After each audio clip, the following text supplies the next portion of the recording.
scientifiques ont étudié les types de nuages et ont réalisé que les nuages de pluie se forment et se façonnent selon des systèmes définis et certaines étapes liées à certains types de vents et de nuages. Un type de nuage de pluie est le nuage cumulonimbus. Les météorologues ont étudié comment se forment les cumulonimbus et comment ils produisent de la pluie, de la grêle et des éclairs. Ils ont découvert que les cumulonimbus passent par les étapes suivantes pour produire de la pluie. 1. Les nuages sont poussés par le vent.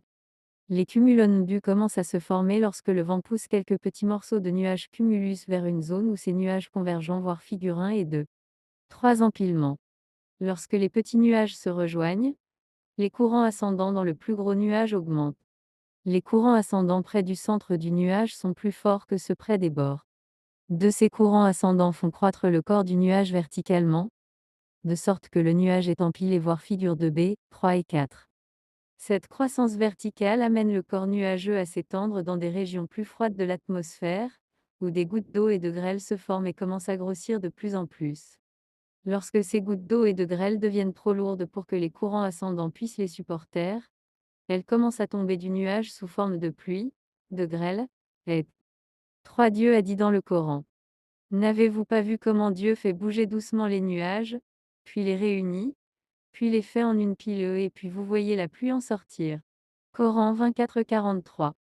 Ce n'est que récemment que les météorologues ont appris à connaître ces détails de la formation, de la structure et de la fonction des nuages en utilisant des équipements de pointe tels que des avions, des satellites, des ordinateurs, des ballons et d'autres équipements, pour étudier le vent et sa direction, mesurer l'humidité et ses variations, et déterminer les niveaux et les variations de la pression atmosphérique. 4. Le verset précédent, après avoir mentionné les nuages et la pluie, parle de grêle et d'éclairs. Et il a fait descendre la grêle des montagnes nuages dans le ciel, et il en frappe qui il veut, et la détourne de qui il veut. L'éclat vif de ces éclairs aveugle presque la vue. Coran 24-43. Les météorologues ont découvert que ces cumulonimbus, ces averses de grêle, atteignent une hauteur de 25 000 à 30 000 pieds 4,7 à 5,7 miles, 5 comme des montagnes, comme le dit le Coran. Et il a fait descendre la grêle des montagnes nuages dans le ciel. Voir figure 4 ci-dessus. Ce verset peut soulever une question. Pourquoi le verset dit-il son éclair en référence à la grêle? Cela signifiait-il que la grêle est le principal facteur de production de foudre?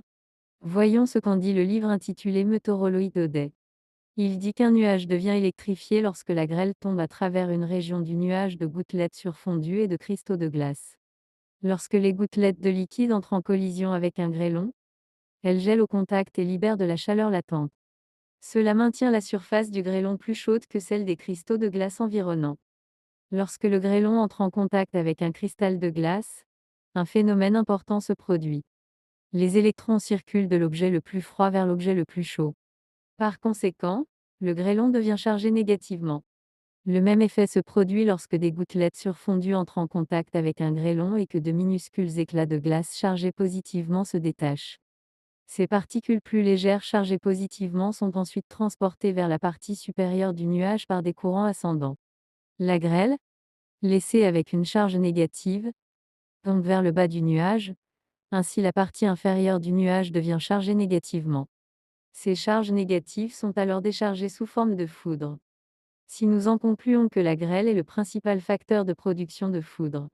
Cette information sur la foudre a été découverte récemment. Jusqu'en 1600 après J.C., les idées d'Aristote sur la météorologie étaient dominantes. Par exemple, il a dit que l'atmosphère contient deux types d'exhalation, humide et sèche. Il a également dit que le tonnerre est le son de la collision de l'exhalation sèche avec les nuages voisins. Et que la foudre est l'inflammation et la brûlure de l'exhalation sèche avec un feu mince et faible. Ce sont quelques-unes des idées sur la météorologie qui étaient dominantes à l'époque de la révélation du Coran, il y a 14 siècles.